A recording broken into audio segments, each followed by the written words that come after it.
Olá pessoal, tudo bem? Hoje eu vou trazer o conceito de energia psíquica que Carl Gustav Jung trouxe e ampliou nesse livro, no volume 8/1 das Obras Completas, que se chama A Energia Psíquica. Então eu recomendo que a todos assistam o vídeo anterior que eu fiz de energia vital, que energia psíquica pode ser um complemento daquele vídeo anterior,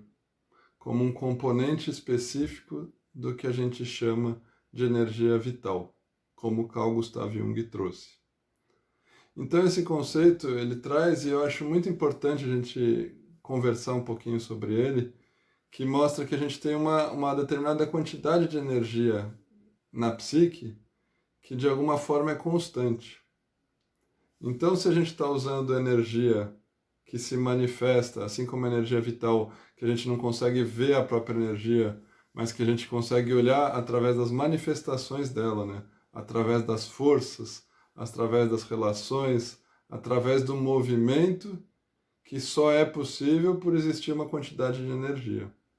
E aí, se a gente olha como um sistema praticamente fechado, a psique humana, a energia também, de alguma forma, é constante. Ou seja, se ela está mais para um lado, ela prioriza um lado e vai ficar mais restrito para um outro lado. Então a gente está direcionado muito energia num alvo, por exemplo. Se a gente tem alguma coisa na cabeça, alguma ideia fixa, é fácil de notar como a energia toda está direcionada num lugar. E aí, se a gente está ocupado num ponto, a gente quase como se tivesse obscuro, se tivesse na sombra o outro ponto, sem luz, sem energia.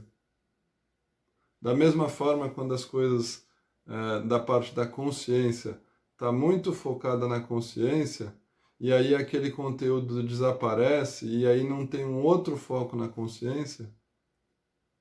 com certeza a energia psíquica se deslocou para dentro, para o inconsciente, para a parte que a gente não estava tão focado, tão colocando luz da nossa consciência. Isso é importante porque a gente vê que as coisas que a gente olha, as coisas que a gente experiencia, são possíveis graças a uma energia que direciona o olhar para aquilo. E aí o Jung traz essa noção de que a energia pode estar mais para frente ou mais para trás, por exemplo. Ela pode estar em progressão quando é uma energia psíquica ligada à adaptação ao meio, uma busca por uma conveniência com o que o meio e com o que o mundo nos está solicitando. E se as coisas estão fluindo, se as coisas estão indo para frente, se o trabalho vai bem, se as relações estão indo bem, a gente vê que a energia psíquica está indo em uma progressão. Mas muitas vezes, né, durante a nossa vida, existem crises, existem momentos que a gente precisa de uma certa adaptação e uma certa regressão dessa energia para a gente voltar para dentro e olhar o que a gente, no meio interno, precisa de adaptação, precisa de cuidado, precisa de modificação para continuar progredindo para frente. Então a energia não deve nem ficar sempre progredindo, nem sempre para dentro.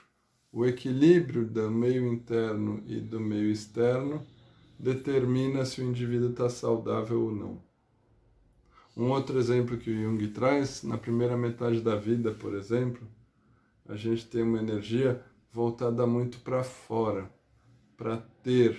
a necessidade do ego de ter, de pertencer ao meio, de se adaptar às circunstâncias e às demandas que nos são colocadas na nossa civilização. Então é de grande importância essa adaptação, essa progressão da energia para a gente conseguir um trabalho, para ter rendimento no trabalho, para ter as coisas que a gente projeta como importantes na vida, para casar, para ter filho, para comprar coisas, para conhecer o mundo. Então, nessa primeira metade, é uma energia muito voltada para fora. Mas essa energia voltada para fora não deve ser constante e durar a vida toda. a partir do que ele chama de metanoia, que é a partir da metade da vida, existe uma demanda importante do meio interno de voltar essa energia, como se olhasse a câmera que estivesse virada para fora, se volta para dentro um pouco e vê como que está a condição interna, como que estão os fluxos e demandas que vêm lá de dentro, que não são demandas do meio, mas que são coisas do indivíduo, que são autênticas daquela pessoa, que podem vir do que o Jung chama de self, que é algo maior do que só o ego que quer ter coisas e quer resolver problemas. Então a energia psíquica volta-se nesse momento para dentro e tenta fazer uma ligação com os conteúdos inconscientes, com as coisas que estão na sombra e com as possibilidades de vir a ser. Então, de alguma forma, tem uma regressão dessa energia. E aí, para uma adaptação melhor ao mundo, precisa desse equilíbrio de uma adaptação ao si mesmo, ao self. E isso requer atenção e requer um deslocamento de energia também, para a gente poder se conectar com conteúdos e com coisas que estão em potencial, possibilidades que não ainda se apresentaram e não foram iluminadas, por assim dizer. Voltando para a física, é como se fosse a energia potencial gravitacional, aquela energia na hidrelétrica que a água está lá represada em cima, num lugar mais em cima, e que não tem movimento naquele momento, mas tem uma energia em potencial. Essa energia em potencial pode ser comparada com o potencial do meio interno, e que a gente deveria, de tempos em tempos, abrir espaço para essa regressão.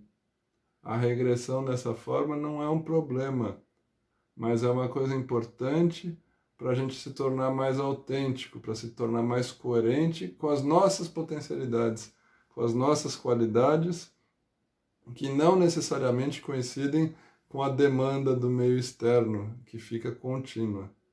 Então, de tempos em tempos, tem essa coisa um pouco subversiva que a gente pode chamar nesses dias de hoje, assim, uma coisa um pouco radical, que é parar de olhar para fora e para as coisas que precisam ser feitas e são requisitadas de fora e virar a câmera para dentro, olhar as próprias potencialidades,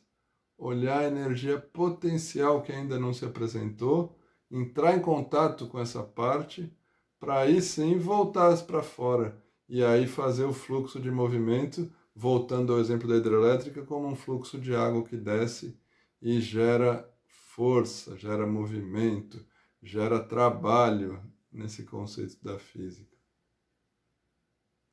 Então a gente olha assim e vê que tem essa parte da energia potencial, que são disposições, que são condições, que são potencialidades, e existe essa energia que pode ser comparada com a energia cinética, que é essa energia mais visível, que gera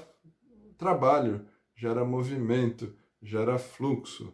que tem muito a ver com os desejos, com as vontades, com os instintos, com os afetos,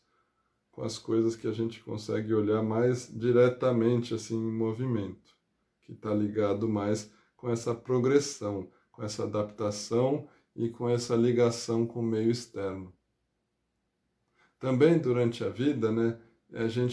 o Jung traz muito isso, da importância da gente também, através da vontade, através da ética, através desse contato com os nossos potenciais internos e com os nossos valores internos mais sagrados, por assim dizer, usar uma força grande de vontade para direcionar a energia, a parte que nós podemos direcionar, que na verdade essa parte também é bom falar um pouquinho, é o que ele chama de excedente de libido, que é o que está sobrando disponível para a gente fazer a gestão. Que grande parte da energia ela é como se fosse um funcionamento automático, como se fosse nosso organismo, que independe da nossa vontade e do nosso livre-arbítrio. As coisas vão funcionando, né? O rim está funcionando, estômago, coração batendo, para fazer uma analogia. E nada disso a gente tem interferência com a vontade. Mas na energia psíquica tem esse excedente, esse pedaço que sobra, e que a gente deveria, a partir de um certo momento da vida, conseguir transformar esse pedacinho em uma coisa que seja coerente com nós mesmos, coerente com valores profundos e até com valores espirituais, por assim dizer, para não ser levado o tempo todo só pelos impulsos, só pelas demandas externas e só pelos instintos, que consomem e direcionam muito, em geral, a nossa energia. Então, no processo de individuação que o Jung traz e que é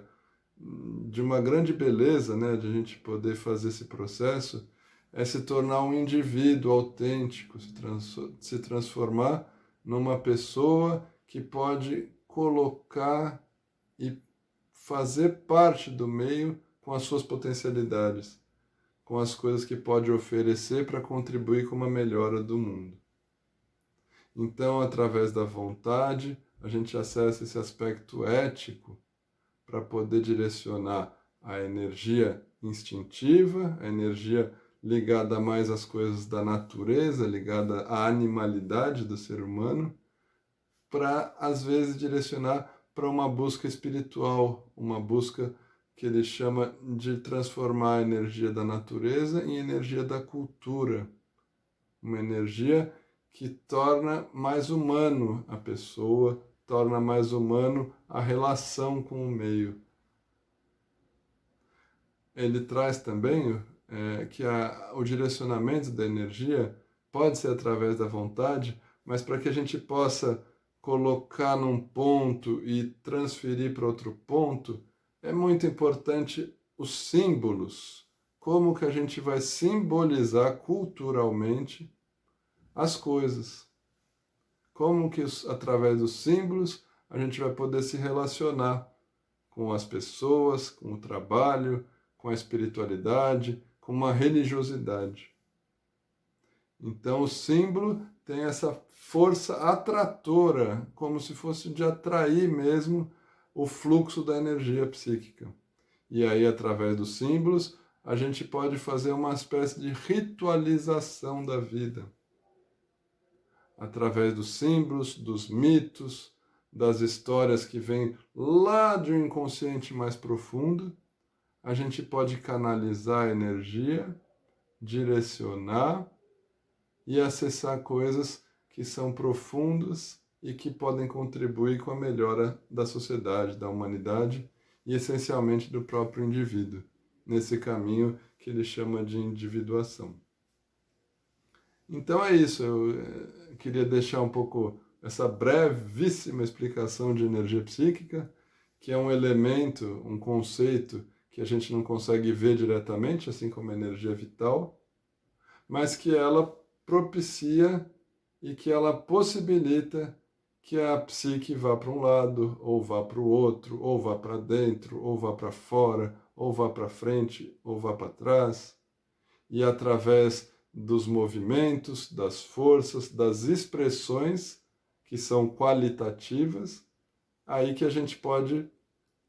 perceber que existe uma energia que está por detrás disso. Então eu desejo que todos possam direcionar das melhores formas possíveis as suas energias psíquicas, ou pelo menos o excedente no qual a gente tem algum tipo de livre-arbítrio. Um grande abraço e até a próxima.